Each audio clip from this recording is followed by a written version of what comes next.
Deux centres d'éducation, entre autres le centre spécialisé pour le traitement des malades mentales et le centre dédié aux jeunes délinquants, se trouvent à Nzanamas.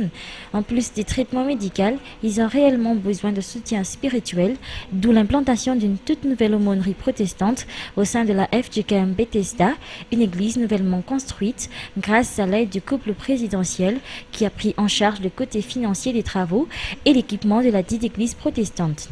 Dénommée FGKM Aumônerie Bethesda Nzanamas, en référence à une ville biblique, là où le Christ a réalisé des miracles sur des malades, ce temple sera considéré comme un refuge spirituel pour ces malades mentales et ces jeunes délinquants.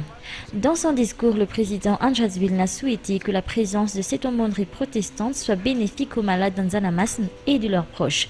Selon l'aumônier de la FGKM Bethesda Nzanamas, le pasteur Azaf Jaman Chanestor, l'appartenance religieuse ne sera en aucun cas considérée dans cette église. Ils feront en sorte que tous ceux qui veulent la bénédiction du Tout-Puissant l'obtiennent. La construction de ce nouvel édifice a duré 3 mois.